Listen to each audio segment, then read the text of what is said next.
Baiklah, Nanda Ibu semuanya. Assalamualaikum warahmatullahi wabarakatuh. Waalaikumsalam warahmatullahi wabarakatuh. Baik, Nanda. Gimana kabarnya, Nanda? Alhamdulillah sehat, Bu. Bu. Sehat. Oke, pada pembelajaran kita kali ini, sebelum kita mulai belajar pada kelas, silakan untuk memimpin doa. Baiklah, sebelum memulai pembelajaran hari ini, ada baiknya kita berdoa terlebih dahulu. Berdoa menurut kepercayaan masing-masing dimulai.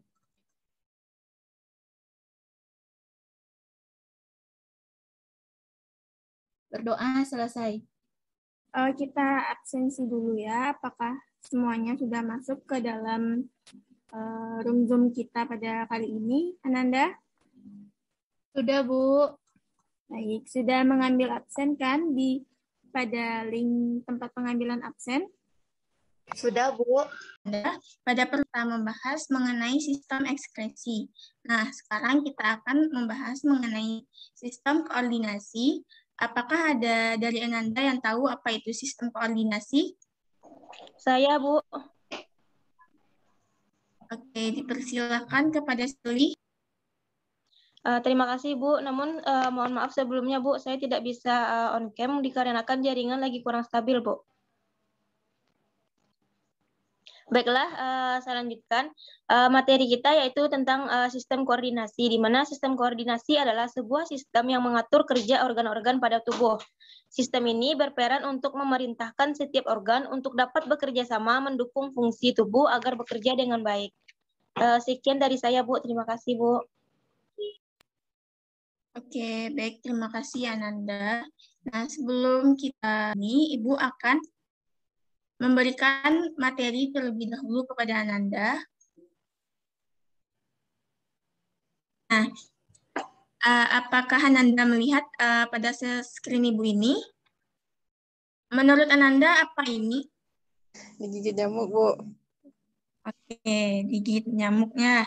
Banyak kegiatan dalam kehidupan kita mengenai tentang sistem saraf. Nah, salah satunya yaitu digigit nyamuk. Setelah digigit nyamuk, apa yang kita lakukan, Ananda? Akan terasa gatal, Bu, dan menggaruknya. Nah, oke, benar ya. Pada tangan kita yang digigit ataupun bagian tubuh kita yang digigit oleh nyamuk, saat itu neuron sensorik akan berfungsi untuk menerima rangsangan berupa rasa gatal yang kemudian diteruskan ke otak oleh neuron konektor dan diproses di otak. Yang kemudian dari otak tersebut akan diberi perintah berupa yang kemudian akan diteruskan sampai pada neuron motorik. Nah, saat itulah kita akan menggaruk bekas gigitan nyamuk yang ada yang tadi dengan bantuan dari neuron motorik. Share screen Ibu sudah terlihat, Ananda? Belum, Bu. Sudah, Bu. Oke, sudah ya. Nah, pada pembelajaran kita ini itu mengenai sistem koordinasi. Nah, apa saja indikator yang akan kita capai? Indikator yang akan kita capai yaitu ada 3, di mana ada 3.10.1, yaitu menunjukkan sistem organ yang tergabung dalam sistem koordinasi, dan pada 3.10.2 yaitu menjelaskan struktur sel saraf, dan 3.10.3 adalah menjelaskan sistem saraf pusat dan sistem saraf peak. Nah, tujuan pembelajaran kita kali ini adalah dengan menggunakan media gambar, peserta didik dapat menunjukkan sistem organ yang tergabung dalam sistem koordinasi dengan benar. Dengan kajian literatur, peserta didik mampu menunjukkan sistem organ yang tergabung dalam sistem koordinasi, serta menjelaskan struktur sel saraf dan sistem saraf pusat dan tepi. Nah, kita mulai pembelajaran kita pada kali ini. Anda sudah siap menerima materi dari Ibu? Siap, Bu. Oke, kita lanjutkan ya. Oke, baiklah Anda. Nah, pembelajaran kita pada kali ini menggunakan model pembelajaran jigsaw, di mana model pembelajaran jigsaw adalah model pembelajaran yang didasarkan pada bentuk struktur multifungsi kelompok belajar yang dapat digunakan pada semua pokok bahasan dan semua tindakan untuk mengembangkan keahlian dan keterampilan setiap kelompok. Nah, nanti Ibu akan membagi Ananda menjadi beberapa kelompok. Nah, di setiap kelompok tersebut terdiri atas kelompok asal dan juga kelompok asal. Nah, sistem koordinasi. Untuk pertama kalinya, kita harus mengetahui apa pengertian dari sistem koordinasi, Ananda. Nah, untuk pengertiannya, sistem koordinasi adalah sebuah sistem yang mengatur kerja organ-organ tubuh. Sistem ini berperan untuk memerintahkan setiap organ untuk dapat bekerja sama, mendukung tubuh agar bekerja dengan baik. Nah, sistem koordinasi ini memiliki fungsi, yaitu pada manusia diperlukan untuk mengendalikan setiap bagian dalam tubuh agar gerakan yang dihasilkan menjadi tepat sasaran. Nah, di dalam sistem koordinasi ini dapat juga adanya sistem hormon, sistem saraf. Nah, kerja dari kedua sistem ini yang saling berkaitan dengan sistem indera. Nah, sistem saraf ini juga erat kaitannya dengan pengetahuan lain, yaitu ada anatomi manusia dan juga fisiologi manusia. Nah, Ananda, apakah Ananda tahu mengapa kedua pengetahuan ini terikat dengan pengetahuan yang kita pelajari pada saat sekarang ini? Siapa Ananda yang bisa menyebutkannya? Mengapa? Baik, Bu. Karena anatomi menjelaskan struktur dan fisiologi yaitu mengenai mekanisme, Bu. Bagus ya, Ananda sudah tahu apa saja pengetahuan yang terkait dengan pembelajaran kita.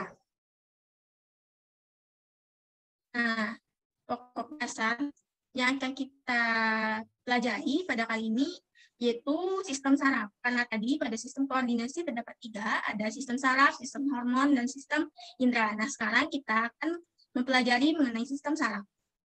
Berdasarkan dari pertama, kita harus mengetahui struktur dari sistem saraf terlebih dahulu, di mana ada 3, yaitu neuron, sel nuklia, dan juga sinapsis. Nah, neuron ataupun sel saraf merupakan satuan kerja utama atau bagian dari sistem koordinasi yang berfungsi untuk mengatur aktivitas tubuh melalui rangsangan listrik secara cepat. Nah, sedangkan sel nuklia ataupun bisa disebut dengan sel glia adalah sel yang berfungsi sebagai pendukung kerja sel saraf. Nah, untuk sinapsis yaitu titik temu selang terminal akson salah satu neuron dengan neuron yang lainnya. Oke, selanjutnya kita masuk kepada neuron. Neuron ini merupakan fungsional sistem saraf yang berukuran panjang 39 inci serta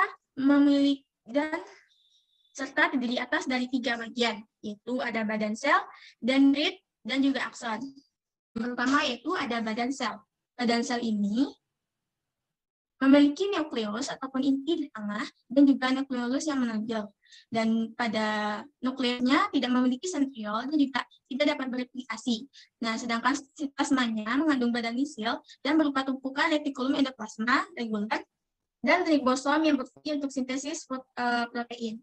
Nah, sedangkan untuk dendrit merupakan juluran plasma yang relatif pendek, yang bercabang dan juga berfungsi sebagai menerima ilmu sinyal dari sel lain yang dikirim ke badan sel. Nah, untuk akson itu merupakan juluran sitoplasma panjang yang ukurannya berkisar antara 1 mm sampai 1 meter dan tunggal yang berbentuk silindris yang berasal dari badan sel. Nah, ujung dari akson ini bercabang-cabang seperti ranting. Berdasarkan fungsinya, neuron dibedakan menjadi 3, yaitu ada neuron sensor, neuron motor, dan juga neuron konektor.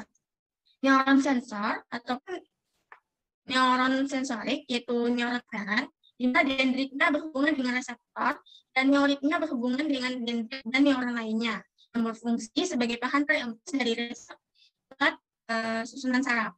Nah, sedangkan neuron motorik ataupun neuron efektor, yaitu dendritnya berhubungan dengan neurit lainnya, neurit yang berhubungan dengan efektor atau pusat tubuh, pemberi terapan terhadap suatu rangsangan.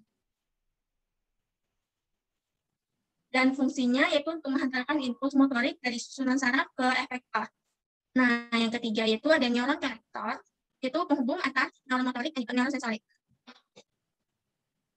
Nah, sel selanjutnya kita akan membahas mengenai neoglia ataupun glia. Sel neoglia adalah sel penjenjang pada susunan saraf pusat yang berfungsi sebagai jaringan ikat. Sel glia ini dapat membelah secara mitosis.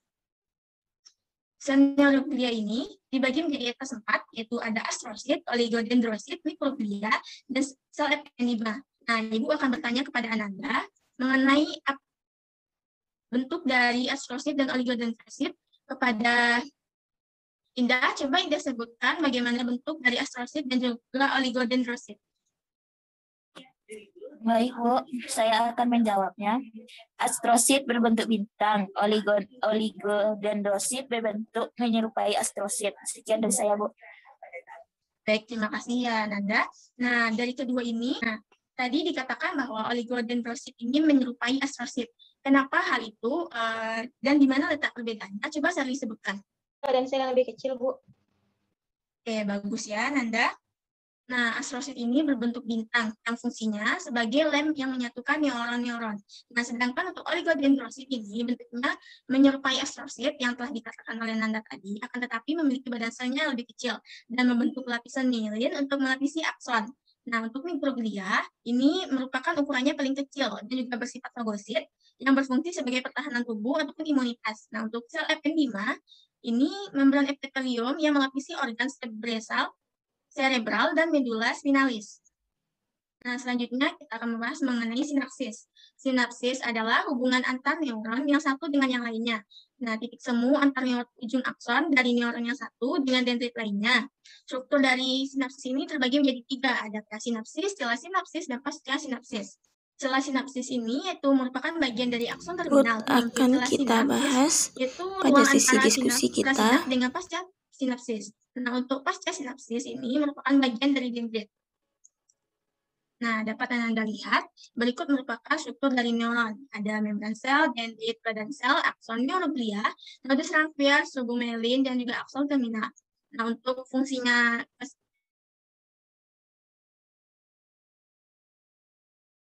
saraf, di mana sistem saraf bekerja secara impuls elektrokimia tubuh dengan berbagai macam cara. Nah, sistem saraf ini berfungsi sebagai peninjau bagi tubuh dan pengumpul informasi serta dunia luar maupun di dalam tubuh kita. Nah, selain itu juga, sistem saraf berfungsi sebagai pusat komunikasi ilmu, pusat pemetaan strategi, dan berbagai pembuat keputusan dalam segala sesuatu yang dilakukan oleh tubuh.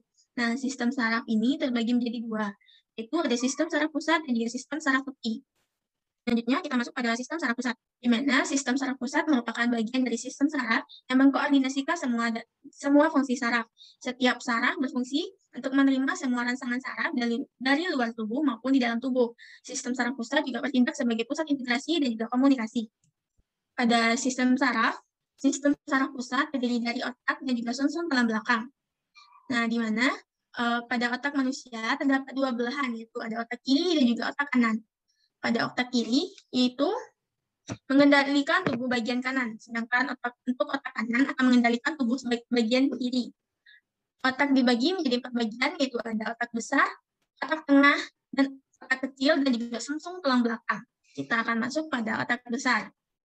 Dapat Anda lihat pada gambar berikut merupakan terdapat otak besar. Otak besar merupakan bagian terbesar dari otak dengan permukaan berlipat-lipat, dan semakin banyak lipatan akan semakin cerdas seseorang. Otak besar ataupun cerebrum ini terdiri dari 2 belahan atau hemisfer yang dipisahkan oleh viscera longitudinal. Nah, kedua hemisfer ini dihubungkan oleh sejumlah serabut saraf yang disebut dengan corpus callosum. Melalui serabut ini, nantinya impuls akan diteruskan dari satu hemisfer ke hemisfer lainnya. Otak saraf, otak besar, terdiri dari atas otak depan, yaitu lobus frontalis, yang merupakan pengendali gerakan otot, otak belakang, yaitu lobus occipitalis, pusat penglihatan, otak samping, ataupun lobus temporalis, yang merupakan pusat dari pendengaran. Nah, selanjutnya yaitu ada otak besar, otak tengah. Itu terletak di depan otak kecil. Bagian otak tengah ini adalah lobus opticus yang berhubungan dengan gerakan refleks mata. Pada dasar otak tengah terdapat kumpulan badan sel saraf ataupun ganglion yang berfungsi untuk mengontrol gerakan dan kedudukan dari tubuh. Nah, selanjutnya itu ada otak depan. yang terdiri atas talamus dan hipotalamus. Talamus berfungsi menerima rangsangan dari reseptor, kecuali bau-bauan, dan juga meneruskan area sensorik. Hipotalamus berperan dalam pengaturan suhu tubuh, pengaturan nutrisi, pengaturan agar tetap sadar, dan penghubungan sifat agresif. Hipotalamus juga sebagai tempat sekresi hormon yang mempengaruhi pengeluaran hormon dari hipofisis. Nah, selanjutnya yaitu ada otak kecil atau disebut dengan cerebellum yang terletak di depan sumsum tulang lanjutan ataupun medula oblongata, dan otak kecil ini merupakan pusat dari keseimbangan gerak dan koordinasi gerak otot serta posisi tubuh. Tepat di bagian bawah, cerebellum terdapat jembatan Farol yang berfungsi sebagai penghantar impuls otot-otot bagian kiri dan kanan tubuh, dan juga menghubungkan otak besar dengan otak kecil. Nah, selanjutnya yaitu sumsum lanjutan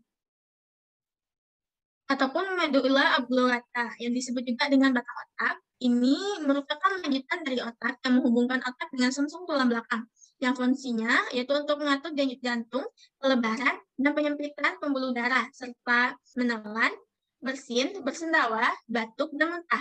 Di sumsum tulang belakang ini terdapat bagian yang menghubungkan otak dan sumsum tulang belakang yang dinamakan dengan spons.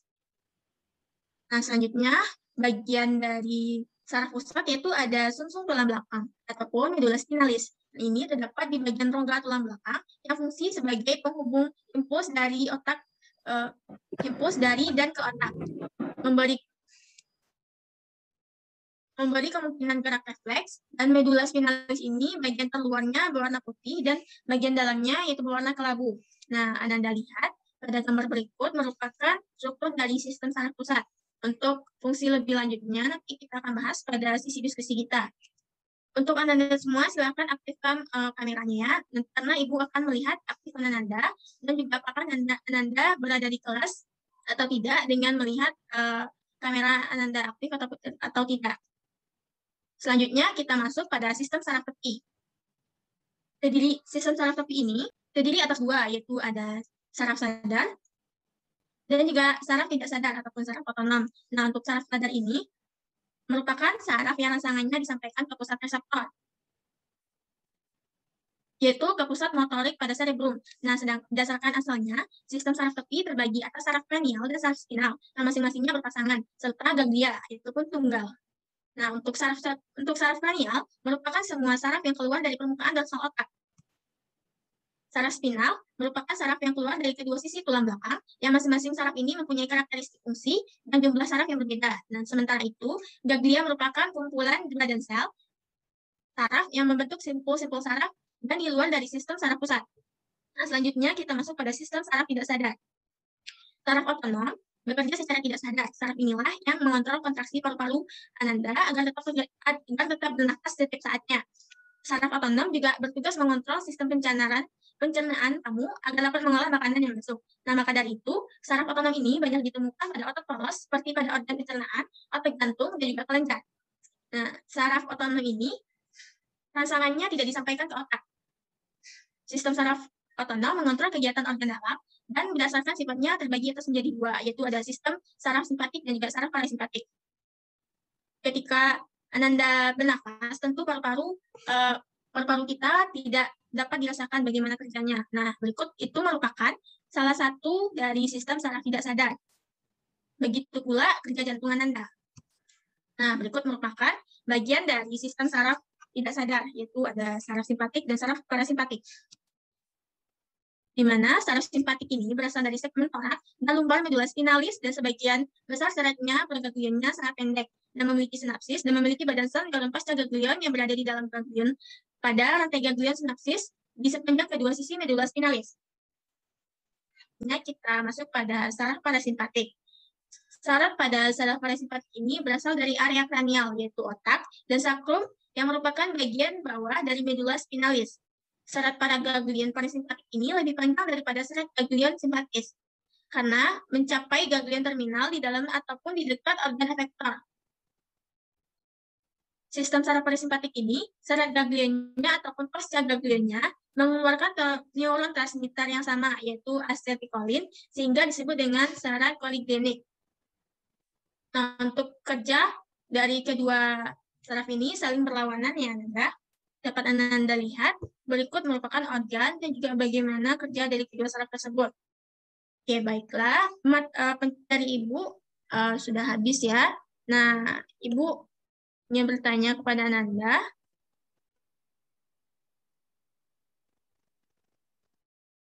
Apakah Ananda sudah paham? Apakah ada pertanyaan?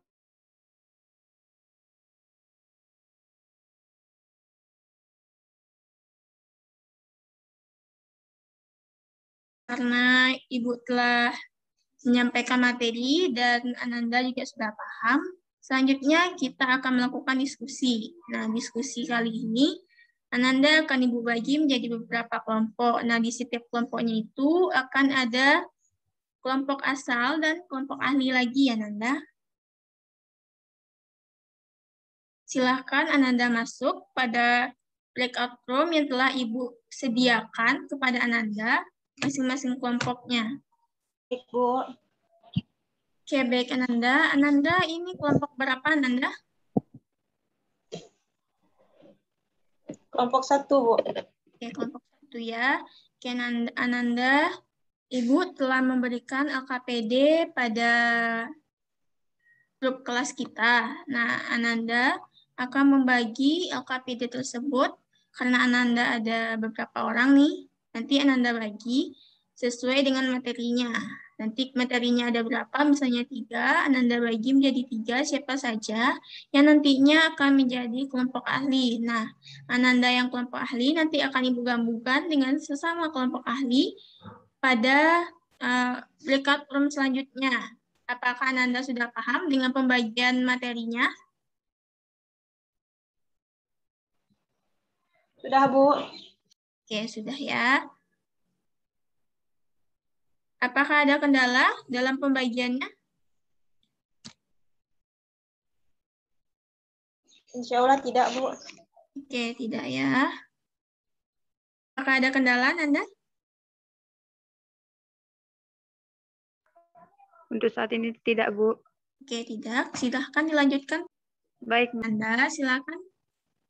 Ananda on cam, Ibu akan melihat siapa saja yang masih berada di ruang Zoom kita kali ini. Dini, silakan on cam, Dini.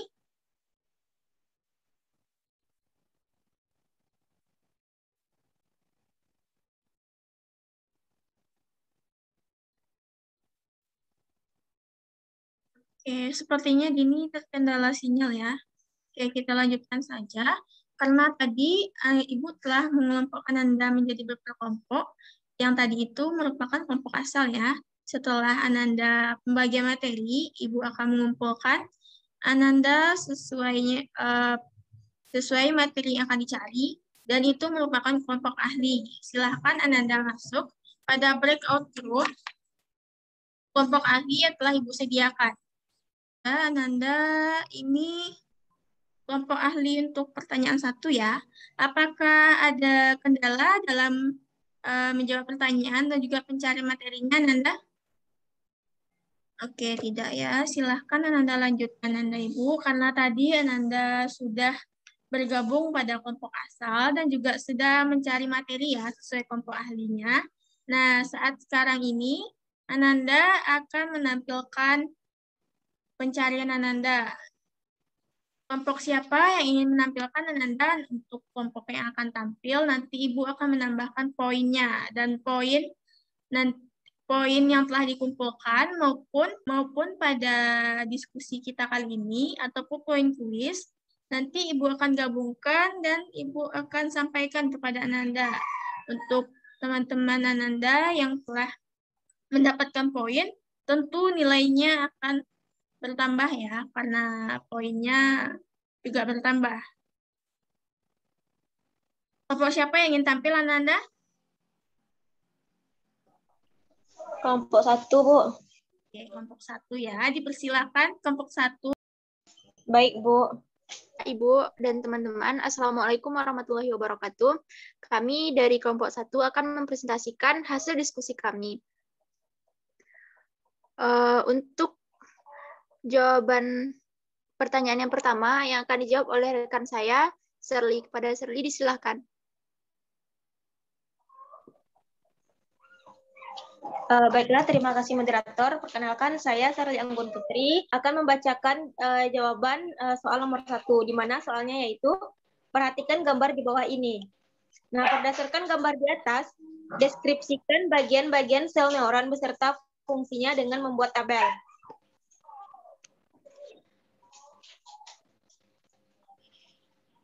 Nah, untuk tabel nomor 1, gambar panah nomor 1 itu ditunjukkan bagian sel neuronnya adalah dendrit, di mana untuk fungsinya sendiri yaitu menerima dan menghantarkan rangsangan dari badan sel. Nah, kemudian untuk panah yang kedua itu merupakan nukleus, di mana fungsi nukleus sebagai pusat pengatur sel.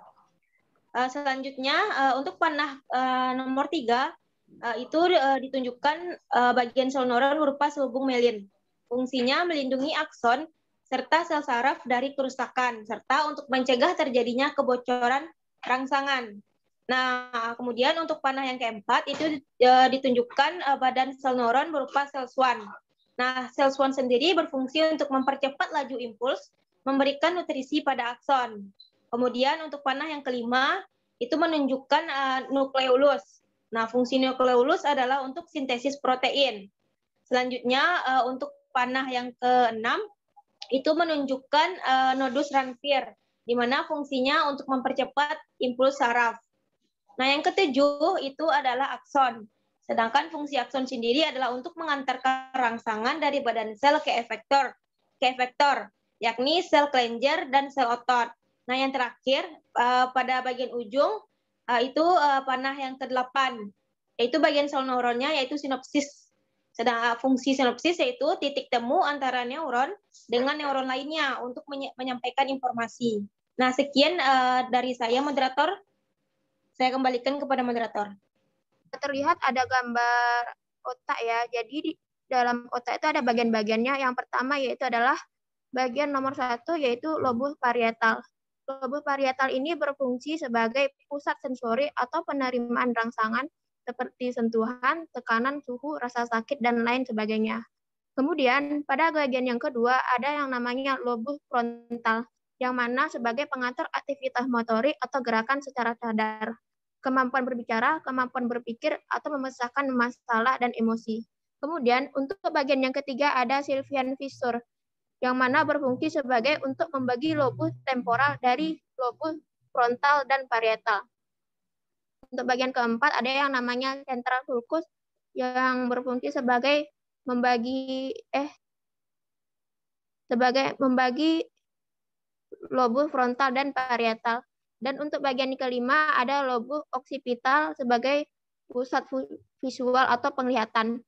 Yang keenam, lobus temporal adalah sebagai pusat mendengar dan pusat fungsi bahasa. Yang ketujuh ada bagian otak kecil yang berfungsi sebagai mengontrol gerakan, mengontrol gerak koordinasi antar otot, mengatur keseimbangan tubuh, dan mengatur sikap dan posisi tubuh. Kemudian ada bagian 8 yaitu adalah pons untuk mengatur dan meneruskan berbagai informasi ke bagian otak yang lain. Kemudian yang terakhir adalah bagian otak medula yang berfungsi sebagai pusat pengatur gerak, refleks, fisiologis, dan denyut jantung, pernafasan, serta pelebaran dan penyempitan pembuluh darah. Sekian jawaban dari nomor 2, saya akan kembalikan kepada moderator. Terima kasih.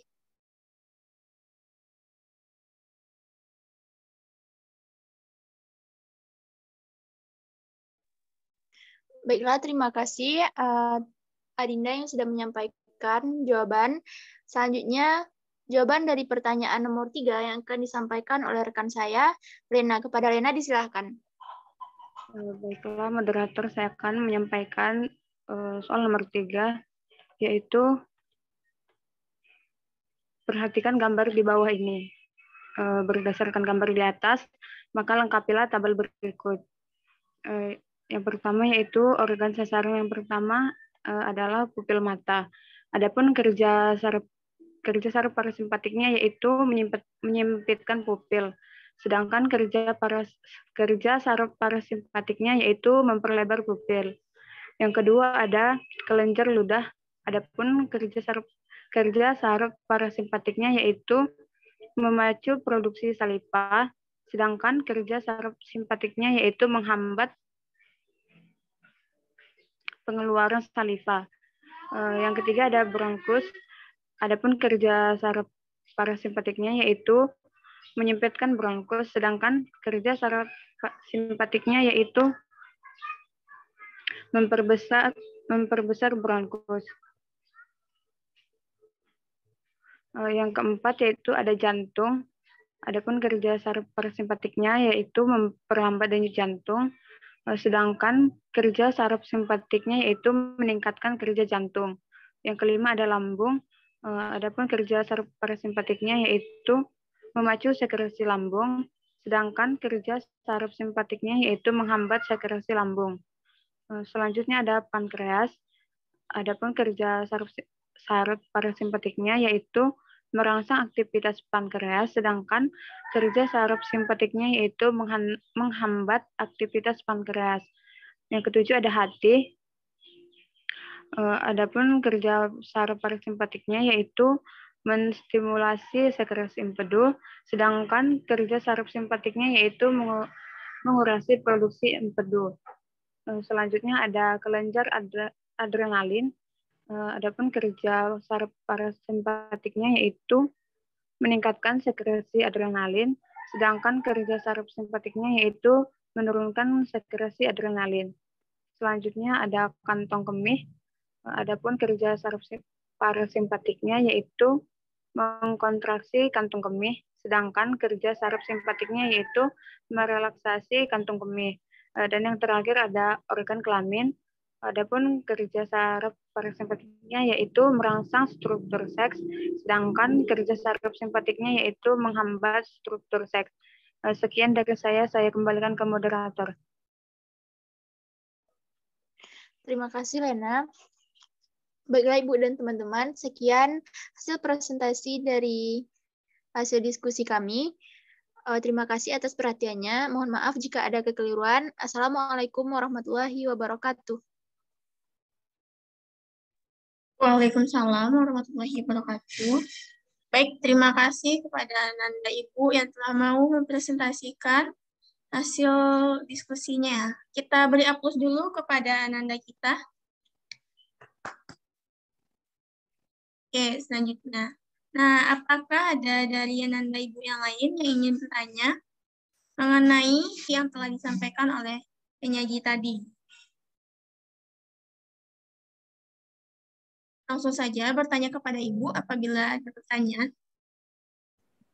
Saya, Bu. Oke, silakan kepada Indah. Baiklah, saya ingin bertanya, berdasarkan saraf manusia dibedakan menjadi saraf pusat dan saraf tepi. Berdasarkan fungsinya, saraf tepi dikelompokkan menjadi dua, yaitu saraf somatik dan saraf otonom. Jelaskan perbedaan saraf somatik dan saraf otonom. Sekian dari saya, Bu. Oke, baik Ananda. Nah, sebelumnya juga telah Ibu jelaskan bahwasanya saraf somatik atau bisa disebut dengan saraf sadar dan juga saraf otonom yaitu saraf tidak sadar. Saraf somatik ini akan mengatur gerakan yang disadari seperti gerakan otot rangka dan anggota gerak.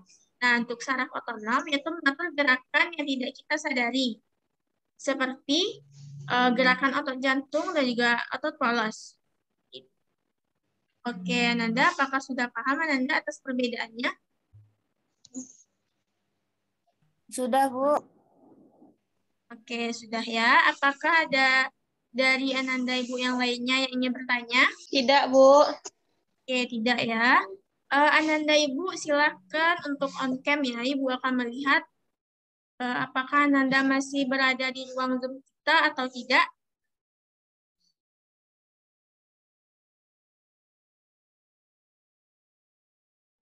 Oke, baik.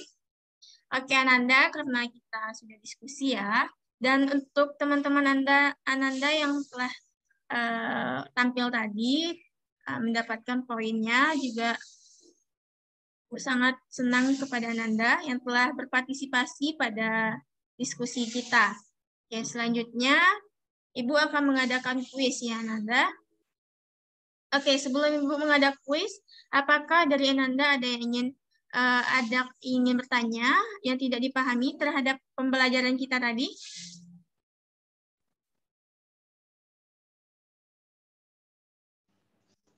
Tidak, Bu. Oke, tidak ya. Langsung saja kita pada kuis kita pada kali ini. Nah, Ananda lihat pada LKPD kita, yaitu pada halaman 10. Pada halaman 11. Oke, sudah Ananda lihat bagaimana? Apakah sudah lihat di mana soal untuk kuisnya? Kalau misalnya belum, Ibu akan tunjukin ya. Oke, sudah terlihat Ananda? Masih meloading, Bu. Oke. Sudah, Bu. Sudah ya. Nah, berikut ini merupakan soal kuis yang akan kita kuiskan. Soalnya ada 5, dan untuk pengumpulan jawaban kuisnya, Ibu telah mengirimkan link JFrom kepada Ananda di grup WhatsApp kita. Silakan Ananda kirimkan jawaban pada link JFrom. Link JFrom gitu. Nah, Ibu akan memberikan waktu 15 menit untuk menjawabnya. Dipersilakan kepada Ananda untuk menjawabnya.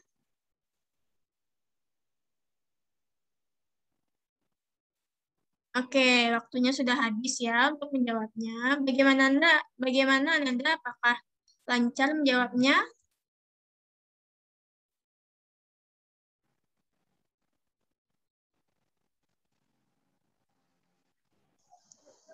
Insya Allah, Bu, lancar.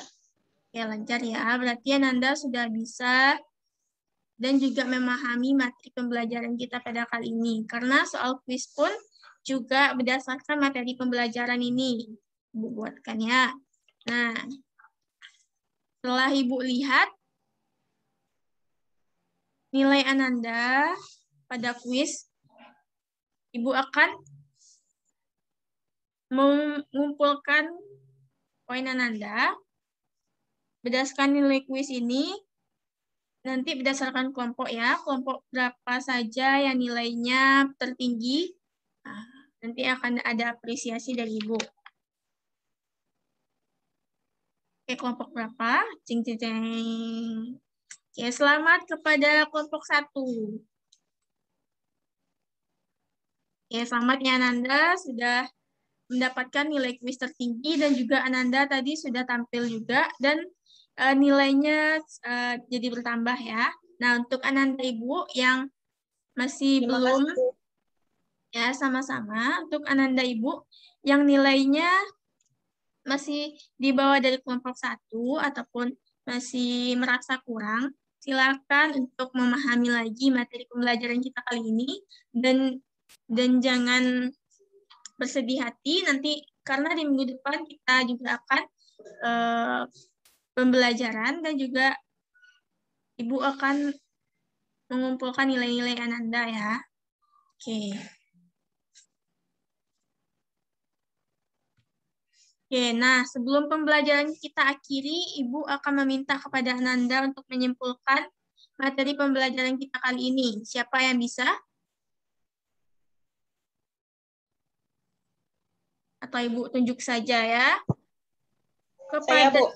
Oke, pada Sherly. Kayaknya Sherly semangat nih untuk belajar kita ya. Dipersilakan Sherly. Baik, Bu. Terima kasih, Bu. Baiklah, Bu.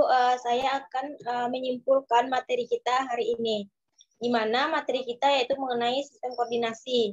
Nah, sistem saraf terdiri dari neuron. Neuron berfungsi untuk mengatur aktivitas tubuh melalui rangsangan listrik secara cepat. Komponen sistem saraf terdiri atas sel saraf, sistem saraf pusat, dan sistem saraf tepi. Sistem saraf manusia tersusun atas 2 jenis, yaitu sistem saraf sadar dan sistem saraf tak sadar. Sistem saraf sadar terdiri atas sistem saraf pusat dan sistem saraf tepi. Sementara saraf tak sadar yakni saraf simpatik dan parasimpatik yang kerjanya saling berlawanan. Otak sebagai sistem saraf pusat merupakan pusat koordinasi dan juga kontrol seluruh aktivitas tubuh. Sistem saraf tepi merupakan bagian dari sistem saraf tubuh yang meneruskan rangsangan menuju dan dari sistem saraf pusat. Di dalamnya terdiri atas saraf kranial dan juga saraf spinal. Sekian yang dapat saya simpulkan, Bu. Terima kasih, Bu. Oke, bagus sekali Ananda. Di kesimpulan Ananda sudah mencakup semua pembelajaran kita pada kali ini. Nah, untuk pertemuan kita di minggu depan, Ibu akan memberikan tugas kepada Ananda, yaitu berupa resume. Silakan Ananda buat resume mengenai materi pembelajaran kita pada kali ini, dan dikumpul pada minggu depannya, dan juga untuk mempelajari materi pembelajaran kita selanjutnya ya, agar pembelajaran kita lebih efektif dan juga Ananda lebih paham mengenai materi yang akan dipelajari. Dan untuk Ananda tadi yang nilai kuisnya masih kurang, silakan dibelajar lagi karena minggu depan kita juga akan mengadakan kuis. Dan untuk mengakhiri pembelajaran kita pada kali ini ya, waktu pembelajaran kita pun juga sudah habis. Kita akhiri dengan doa kafaratul. Berdoa selesai. Oke, kita akhiri pembelajaran kita pada kali ini ya, Anda. Gua akhiri dengan Assalamualaikum warahmatullahi wabarakatuh.